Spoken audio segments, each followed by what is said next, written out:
خاضر عباسی پوچھتے ہیں یزید کے بارے میں کچھ رہنمائی فرما دیں۔ کچھ علماء فرماتے ہیں کہ اس کو نہ اچھا بولیں نہ برا، مگر کچھ اس کی حد سے زیادہ تعریف کرتے ہیں جیسا کہ اماماتی حضرات، اور کچھ لعنت بھیجتے ہیں۔ اور کیا وہ تابعی بھی تھا؟ بیٹا یزید کے بارے میں ایک بات ذہن میں رکھیں، اہل سنت والجماعت کا موقف یہ ہے کہ یزید فاسق اور فاجر تھا۔ یزید کی حکومت فاسقانہ فاجرانہ تھی۔ یزید کا حکم ہم اسی لیے نہیں مانتے، سیدنا حسین ابن علی رضی اللہ تعالی عنہما ان کے مقابلے میں حق پر تھے، یزید حق پر نہیں ہے، لیکن ہم یزید کو کافر نہیں کہتے، فاسق فاجر ضرور کہتے ہیں۔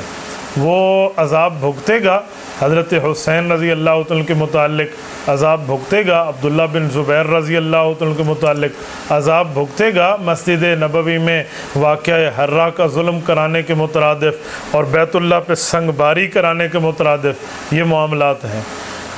دوسری بات کہ یزید پر لعن تان کرنا، ہم اس کے کام کو جائز نہیں سمجھتے، اسی لیے ہم نے اس کو چھوڑ دیا ہے۔ باقی لعنت کرنا اسلام میں ہر اس بندے پر جائز ہے جس کا کفر پر مرنا یقینی ہو۔ یزید ظلم پہ تو مرا ہے، کفر پہ مرا یا نہیں مرا اس بارے میں یقینی بات نہیں ہے۔ جو حضرات اس کو کافر سمجھتے ہیں ان کے یہاں لعنت جائز ہے، ہم کافر نہیں ظالم اور فاسق اور فاجر سمجھتے ہیں، اس لیے ہمارے ہاں لعنت جائز نہیں ہے۔ نمبر 2، آپ نے پوچھا یزید تابعی تھا، تو یہ بات کان کھول کے سن لیں کہ یزید کوئی تابعی نہیں تھا۔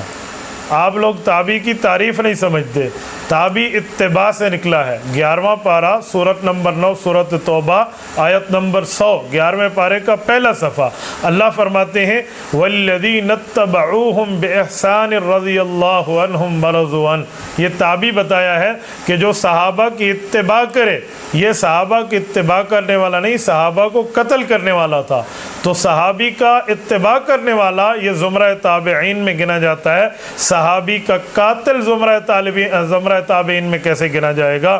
اسی لیے یزید ہو، حجاج ہو، شمر ابن ذی الجوشن ہو، ہم اسے تابعی نہیں سمجھتے، وہ صحابی کا قاتل ہے، صحابی کو مارنے والا ہے، صحابہ پہ ظلم کرنے والا ہے، اس لیے وہ تابعی ہے ہی نہیں۔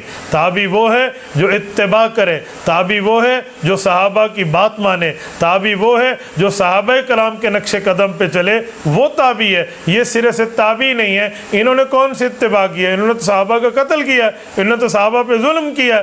سعید ابن جبیر جیسے سید التابعین کا خون یہ حجاج بن یوسف کی گردن پر ہے۔ حضرت شیخ الحدیث مولانا زکریا کاندھلی رحمہ اللہ کی تحقیق کے مطابق 1,20,000 آدمی کا قاتل ہے۔ یہ حجاج کو میں کیسے تابعی مانوں؟ لوگ کہتے جی قرآن پہ زبر زیریں لگوائی تھی، اور میں نے کہا زبر زیریں لگوائی تھی تو معاملہ اللہ کے حوالے ہے، جو ظلم کیا تھا اس کا بدلہ تو دنیا میں بات کی جائے گی نا۔ اور اس طرح مسئلہ یزید کا ہے، ہم یزید کو کیا اچھا کھاتا پھر رہے ہیں؟ حضرت حسین رضی اللہ تعالیٰ عنہ 61 ہجری میں شہید ہوئے ہیں، 61 62 63 64 میں یزید مرا ہے۔ اس نے کوئی ٹرائل چلایا حضرت حسین کے قاتلین پہ؟ ان کو گرفتار کیا ہے، ان کے قتل کا بدلہ لیا ہے؟ نہیں لیا، یہ اس کا ذمہ دار ہے، اسی لیے یہ برابر کا حقدار ہے، ہم اسے تابعی نہیں سمجھتے۔ شمر ابن ذی الجوشن ڈائریکٹ قاتل اہل بیت ہے، حضرت حسین کا قاتل ہے، آل رسول کا قاتل ہے، اولاد علی کا قاتل ہے، آل نبی کا قاتل ہے، اس کو ہم تابعی نہیں سمجھتے۔ یہ بالکل ظالم ہے، اس ظالم سے اللہ رب العزت امت مسلمہ کی ان جیسے ظالموں سے حفاظت فرمائے۔ یہ دونوں باتیں آپ نے پوچھی، میں نے دونوں باتوں کا جواب آپ کی خدمت میں دے دیا ہے۔ امید ہے میں جو کہنا چاہ رہا ہوں آپ اس تک اچھی طرح پہنچ گئے ہوں۔ تبارك الذي نزل الفرقان على عبده ليكون للعالمين نذيرا